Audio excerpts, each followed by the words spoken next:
5 on your side at 10 starts now. Right now, investigators are trying to determine what caused a train derailment in South County that forced more than a dozen families to evacuate. It happened in Afton, where crews worked into the night to clear the scene. Good evening, I'm Kelly Jackson. Emergency crews rushed to the scene because they initially thought hazardous materials were in those train cars. As 5 on your side's Brent Solomon explains, that wasn't the case. A shocking scene for South County neighbors Friday when a Burlington Northern Santa Fe train derailed very close to homes in this Afton neighborhood. 3 train cars overturning around 4 in the afternoon near Weber Road and New Hampshire Avenue. Our cameras rolling shortly afterwards when it was still daylight. Because I think we're in shock. We're just kind of waiting to see what happens next. Neighbors rushing outside as some 15 to 20 nearby homes were told to evacuate. That's because 2 of the train cars were marked to have hazardous chemicals inside. Crews sent in to investigate only to find there were no chemicals at all. Drones hovered above to confirm, which ensured there were no leaks. The only damage that exists is on the railroad. Train crews worked into the night, working to clear all of the debris from those train cars. Neighbors in the area watching in disbelief. I came down here when I heard the engine just kind of running down there and the train not moving.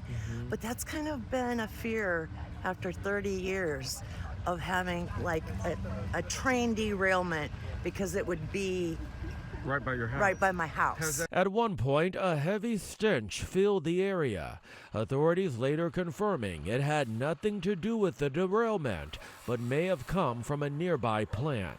Thank goodness, no fatalities, no injuries. We're really fortunate that those things are empty, you know, like, I mean, if those had chemicals in them and they were leaking, this would be a very, very different story. Brent Solomon, 5 on your side.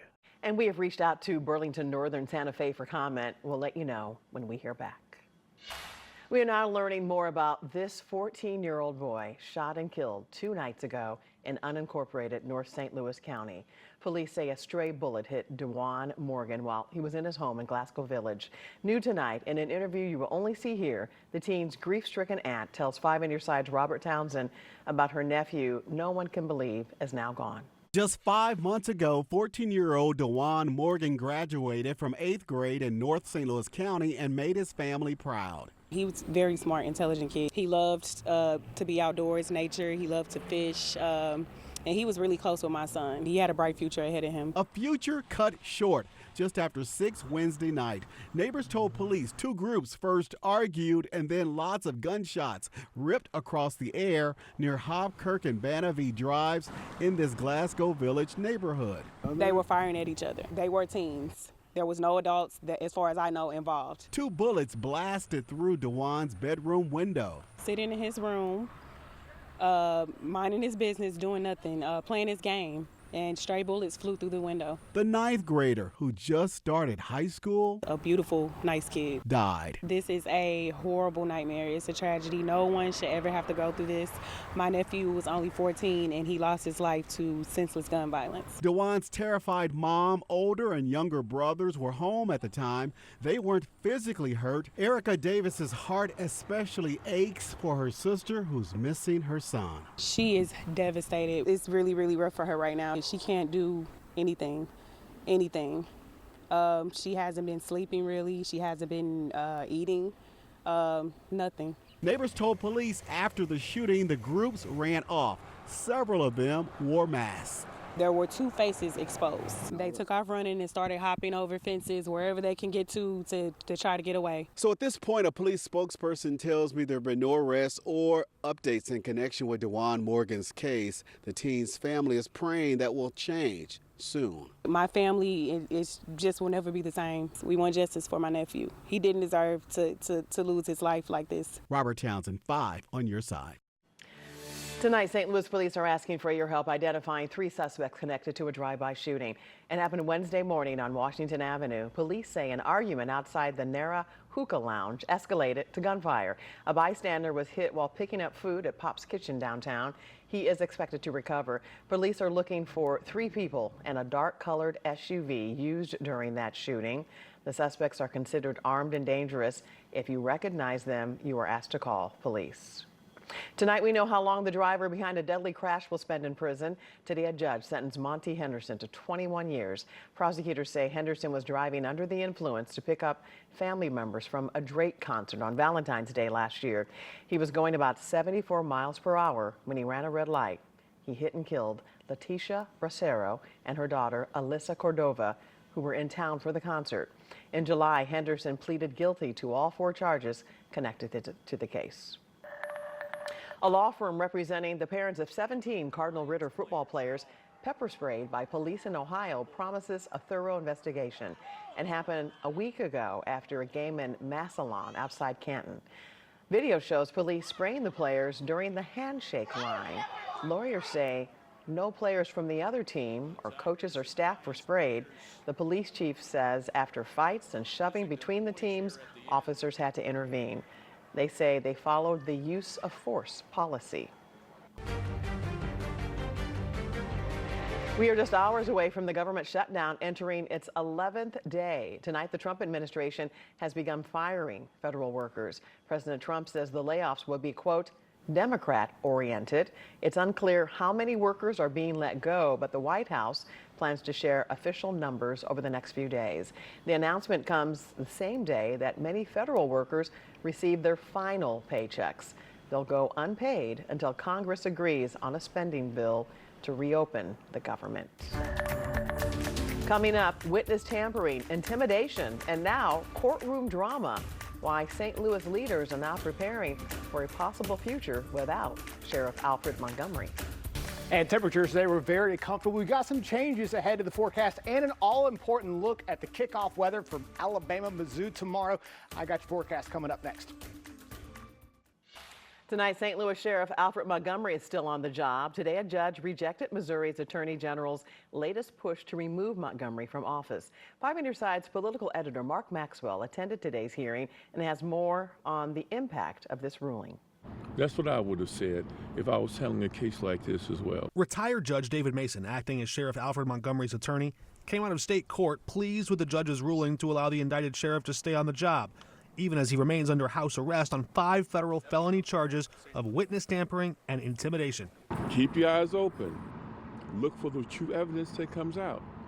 Listen to what's there, because quite frankly, this is a very much overblown case. But at City Hall, leaders are preparing for the possibility they may have to fill a vacant office. Who has the power to replace him? There are a lot of conversations happening along those lines, and not only who has that appointing authority, but who could play that role. There are a lot of folks out here who take the role of law enforcement very seriously. I think there's a lot of good candidates. I think former Police Chief John Hayden would be one of those that I would consider an excellent choice in the matter. The sheriff's lawyers say those talks are premature as long as Montgomery remains on the job. Is he working remotely? What is he doing day to day? Well, day to day, I'm not in his home, but is he communicating? Yes, of course he is, yes. Directly with myself, though. So, but I guess the question is, if he's under house arrest, who's in charge? Who's in charge would be still him, but also myself and the lieutenant colonel.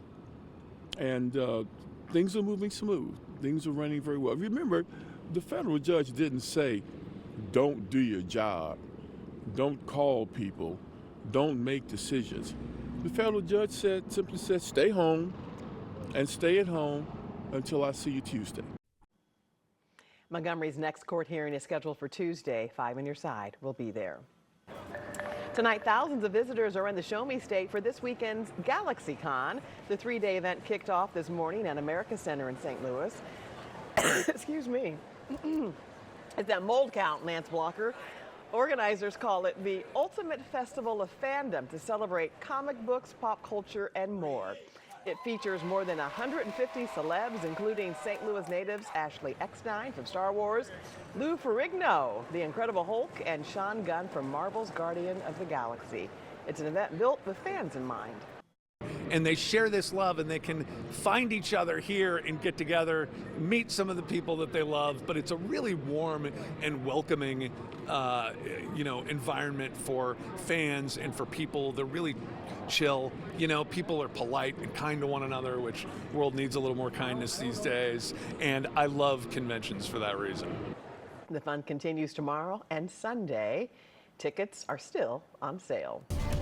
Let's check in with meteorologist Lance Blocker with the weather impact forecast. And there is a chill in the air now. Last night you were talking about, you even described the weather as cold. It was. It was cold. It was chilly. I'll say that. Chilly, yes. I still turned on my heated seats last night. Not tonight, though. Not tonight. It was nice here. It's not as chilly tonight? No, not as bad here tonight across our area. We've got a little bit of cloud cover across the region right now. Today's high is a little bit warmer, too. We're in the mid-70s today. Last night's low of 52 degrees. It was cooler where I was, I promise you that.